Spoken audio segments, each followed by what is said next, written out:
Hello everyone and welcome to Ninjas96's Game of the Year 2020.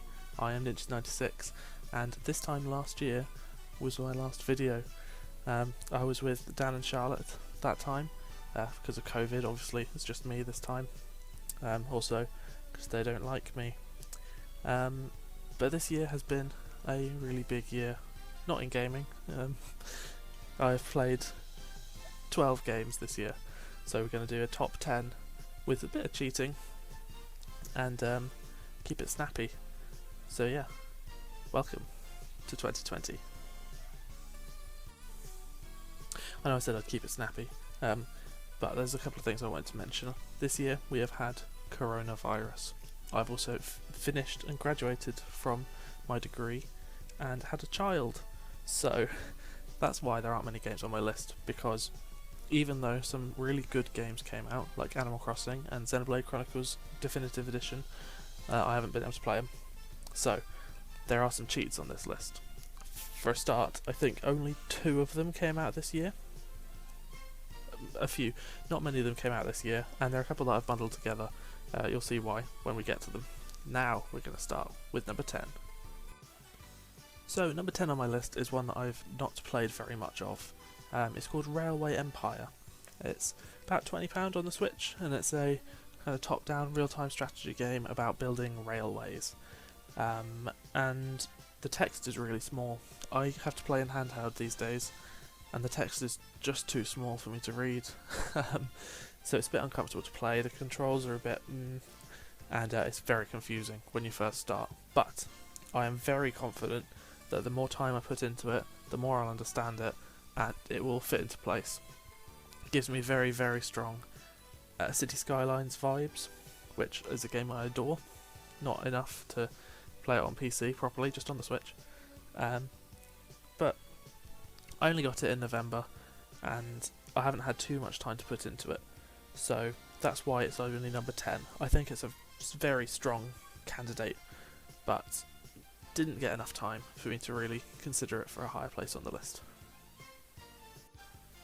Number 9 on the list is the Spyro Reignited Trilogy. And I say trilogy, that's pushing it, because I only really played the first one. I have very, very classic memories of playing Spyro when I was younger, but I never really properly played it. Like, I didn't play a full game. And I think it came out at the time when it was kind of the right game for me to play. It hasn't aged brilliantly, but it's not terrible. And yeah, Spyro 1 was a really, really complete package, and then Spyro 2 I didn't really get on with. It didn't click for me.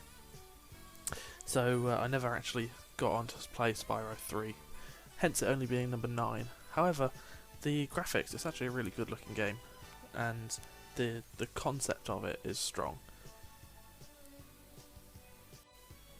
Just quickly, one more thing I wanted to say about Spyro is that it is not the only trilogy that is on this list, and it's coming up in a little bit, and you'll see why. But Spyro is a better remake trilogy than Mario 3D All-Stars. I just want to put that out there. So number 8 is 3 games, none of which came out this year, and they're all card games, okay? So we've got Magic the Gathering 2013 and 2014, and Yu-Gi-Oh! Legacy of the Duelist I've put in here as well as a sort of mishmash of card games. And the reason being, this year, the only time I've really been able to play games is when I've had a child in one hand asleep and playing games with my other hand. Hence, I've only been able to play in handheld, for example. And you'll get that theme throughout the whole Game of the Year discussion. And I was at a point in the summer, he'd not long been born, and I really just needed something to occupy my brain while I was looking after him. Sounds really bad, trust me, you'll know. If you know, you know. So I thought, card game. Haha, card games are good because I don't need quick reactions. I can kind of pick it up and put it down as I need to. And all three of these games are ones that I have really adored since they've come out. And they still have exactly the same issues that they've always had. Magic the Gathering is objectively not a good game, a card game. Write in the comments down below how much you hate me for saying that, but it's just so unbalanced. The mana and the deck building so uncreative, and Legacy of the Duelist, because of the way the packs work, I like it. It makes the game last a bit longer, in my opinion, but it does suffer a little bit from the PvP aspect. You don't get any money for playing online, which discourages me entirely, because the only reason I want to duel is to get more cards, and you can't do that. So those three are on the list because they served the perfect purpose at the time. On a similar vein, Slay the Spire is my number 7 pick. Now, Slay the Spire is another card game, and the reason I've separated it from the other three is because I didn't really play it before now. Certainly didn't sink my teeth into it. I'll put a link in the description to Fenton, who I watched him play Slay the Spire every day for like 3 months, I think. I don't know, a long time. So I kind of knew the game, but I never got into playing it myself until, for some reason, I decided to pick it up. And it's a card game, it's another card game, but I'd never played it before, and it's really good. So if you haven't played it, you should try it out. Also, on the Switch, it was really difficult for me, personally, because I was trying to clear each class, and there's like a warrior. I did that quite quickly. There's a poison guy who I just could not do, and eventually I did it, and that was really satisfying. So that's why it's number 7 on the list. Number 6, Mario 3D All-Stars. Now, I alluded to this before, but Mario 3D All-Stars is not a good port. It's just not. They didn't add anything, basically, at all. Mario 64 still feels like a 25-year-old game.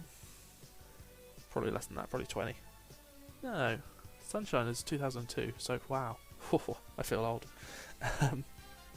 They didn't do anything new to it. It still feels really dated. But Mario Galaxy and Mario Sunshine are two of the best games of all time, in my opinion. Certainly my two favourite Mario games. I've written down oddly low. Oh, right, I see. Yeah. It's low down on my list, despite the fact that I think Sunshine and Galaxy were, or would have been, my games of the year in the year they came out. The collection just doesn't work for me. It was a full price game. The whole release situation, whether it was a limited release, which is, by the way, the only reason I actually bought it was because I wanted to own it before they took it off the shelves, which means it worked. The whole time I was playing Mario 64, I was wishing I could just skip it and go on to Mario Sunshine, which I could do, but I didn't want to because I knew I would never ever complete Mario 64 if I didn't do that. And I actually finished Mario Galaxy in a day, maybe 2 days, which was a bit disappointing for me because I didn't want that to end, but it did. So it's only number 6 on my list. R.I.P. Mario. That was its 35th anniversary this year, and number 6 is all it achieved. Let's hope Zelda does better next year, eh? So we're halfway through the list now, so I thought now would be a good opportunity to say to you, thank you for watching this far. I do appreciate it, and I hope I'll be able to do this a bit more often. I really hope I have more time in the next year just to do stuff, just stuff. But what I have managed to do is watch lots of YouTube while I've been away. So I wanted to dedicate this spot to a game that I watched Fenton play on his Puzzle Box channel. It's called Snake's Tale. It's a puzzle game he played. It's basically the snake is trying to get out and it can't eat itself. It's just a good game. So I wanted to give that a quick shout. I might link it in the description. I've probably forgotten though, to be honest. Number 5 is a game you've heard me talk about this time last year. If you watched my video this time last year, which was 2 hours long, so you know, no judgment. It's Star Wars: The Fallen Jedi. I think that's what it's called. Basically, it's Star Wars, but Dark Souls. It's got really fantastic visuals. It's the only Xbox game, I believe, Xbox One game, that I've properly played this year, and a lot of last year as well. It's difficult, but it's not unfair. I still haven't finished it this year. I'm getting there. I've got further than when I talked about it last time. Let's put it that way. I've got a purple lightsaber though. How cool is that? Let's just appreciate the purple. Actually, I think it might be orange. I think I made it orange because purple already exists. It's cool. Anyway, that's my point. It's a really good game. I recommend, if you like Dark Souls or Star Wars, I think you should play it. And I think it might even be on Game Pass now. So there's a chance. So for number 4, I'm going to take you back to whenever it was the DS released. I think it was 2008, maybe 2007. And back then I was a wee child still. I think I was been 10 or 11. And the DS came out, and obviously I didn't get it straight away because I was a wee child. But Pokemon Mystery Dungeon came out, and I went out to Tesco and I bought, my mother bought me a DS Lite. In fact, it was a DS Lite that I got. Bomberman 3DS, no, DS, and Pokemon Mystery Dungeon Blue Rescue Team. And I played Blue Rescue Team for hours and hours and hours. I loved that game to death. I 100%ed it, in fact. I completed the Pokédex, inverted commas Pokédex. I got all the stamps on the main menu, completed all the areas. I had a bunch of level 100 Pokemon. Oh. So when they announced Mystery Dungeon Remastered, or whatever it's called, I was amazed. I absolutely love the cutesy comic book kind of art style. I think it's amazing. It's easy to pick up and put down as well. You can kind of just wing it. You don't have to put too much thought into it. It does become repetitive, which is the only reason it's down at number 4 and not much higher. But I have another story to tell you, because when this game came out, we went to the city centre. I bought the game, and my partner went to Debenhams and got her makeup done. While she was getting her makeup done, I sat. There's some sofas outside Debenhams, R.I.P. Debenhams. So I just sat there for. Pardon me. I'm not editing that out. I sat there for about an hour and a half maybe, and I just played it. And then I came home, and the next day we went to a car boot sale. We thought everything was fine, and she got sick. She got very sick. So we went back to mine, and she went to sleep. And I spent about 4 hours while she was asleep playing Mystery Dungeon. Turns out she had coronavirus. We didn't know that until a couple of weeks later when it was all over the news, but she had coronavirus. So Mystery Dungeon is the start of the pandemic, as it turns out. So there we go. That's another reason why this game somehow manages to be so lodged in my heart, because not only is it the reason I got a DS back in the day, but it's also coronavirus. I am willing to bet you haven't heard of this game. It's free to play on the Switch. Go and download it right now, this very second. Pause the video, or if you go off it and then click back on it, does that count another view? Because if so, then do that. NatWest Island Saver.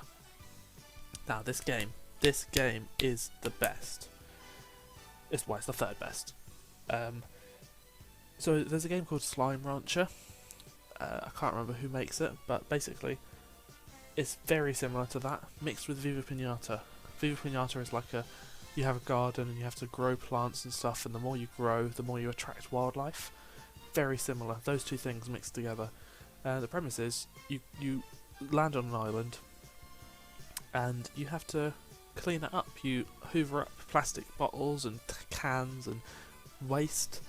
You clean up all the gunk that's built up from pollution, and the more you clean up, the more plants grow, and the more plants grow, the more animals you attract. And the animals give you money when you cure them, I guess, you save them, and you spend the money on upgrades and unlocking new areas. And it's really cute. It's about a 3 or 4 hour experience for the base game, which is entirely 100% free. It's designed to teach kids, presumably younger people, about pollution, about the planet, about saving money. It's got a whole bunch of themes revolving around mortgages and interest and tax, and it's such a good game despite all of that. You would have thought, oh, it's a free game made by NatOS 2. What do they know? They know a lot, my friend. And that is why it's number 3 on my list. Beating, by the way, Mario 3D All-Stars, AAA Star Wars, Pokemon.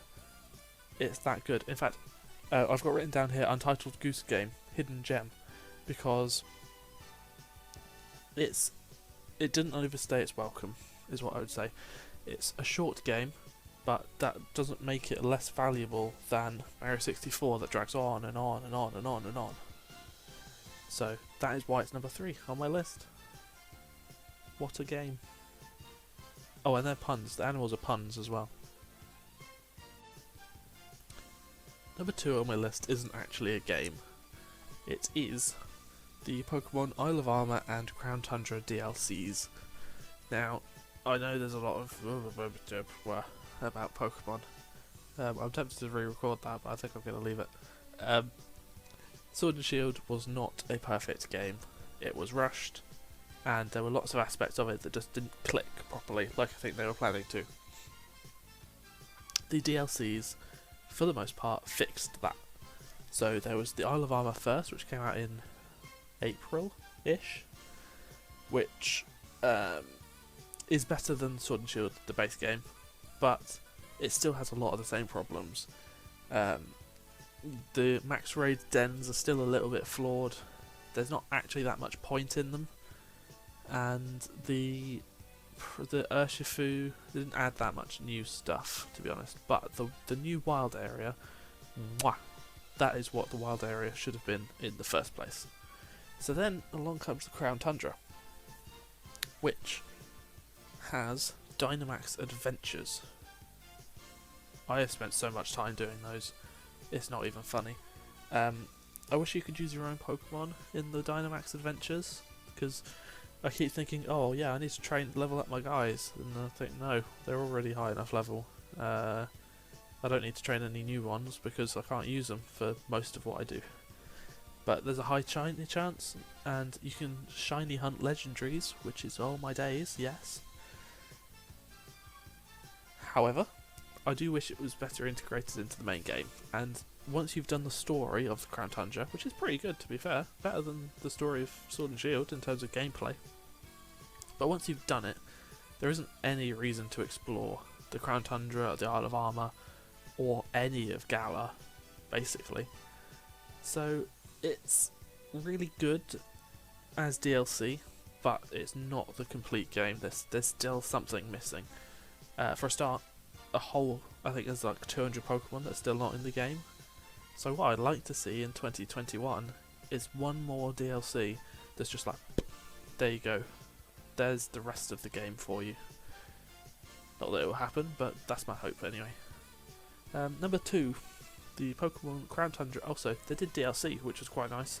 It saved me shelling out another £60 to £120 on getting the new games.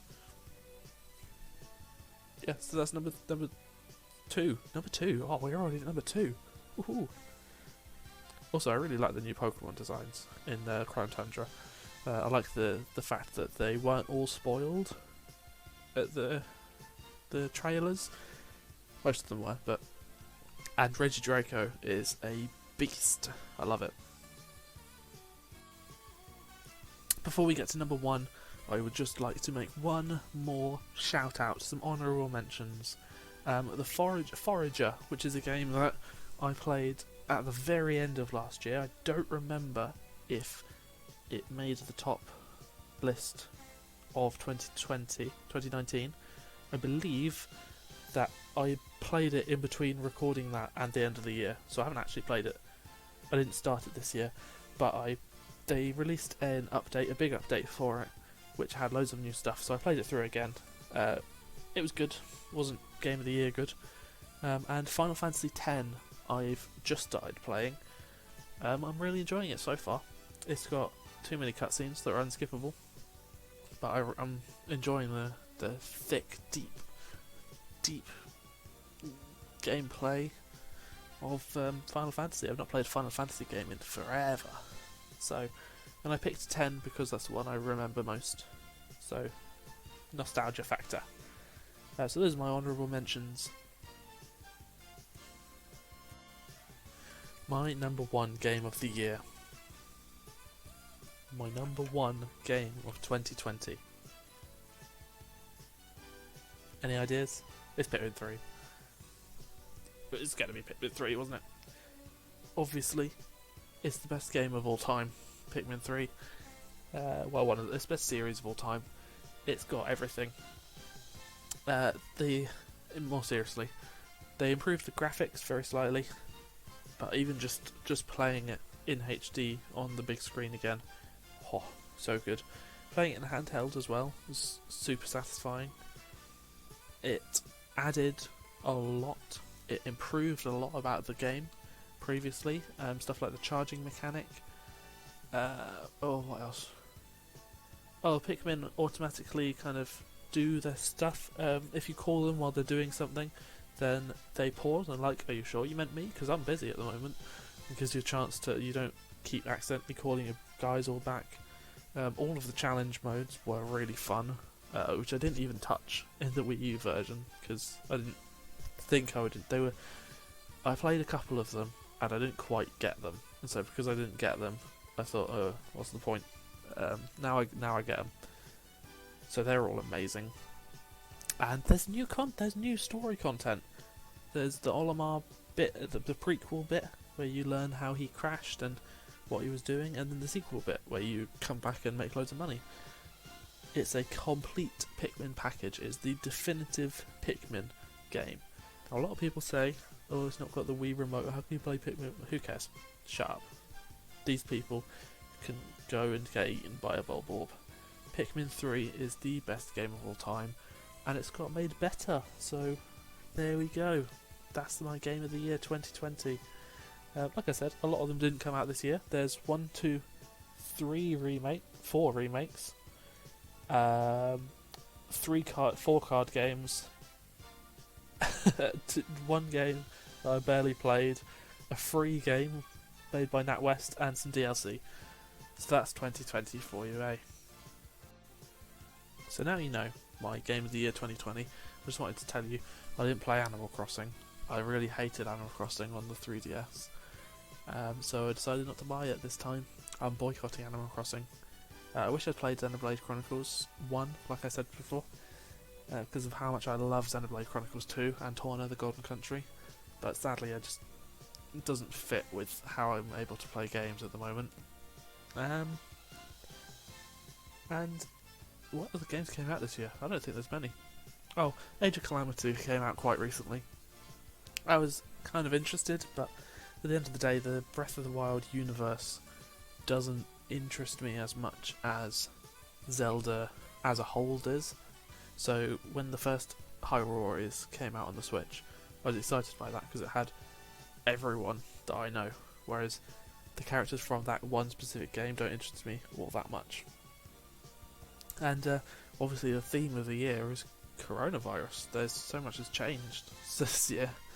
I've not had internet, really. I've not had good internet, so this is probably going to take about 12 days to upload. I've not had time, I've not had hands. It's all been very confusing and difficult. So, yeah, I hope you've had a good 2020 and that the world hasn't ended for you like it has for most people. I would like you to let me know in the comments section below what your 10 favourite games are this year, and you can use whatever rule set you like, because the rules, who cares about the rules? And hopefully this time next year I will be able to do a proper full Game of the Year discussion for like 12 hours with everyone once again. So thank you everyone for watching. Hopefully it will not be another year before you hear my voice. And I would like to leave you off with some passing remarks about... No, I can't think of anything. Ciao for now. Bye.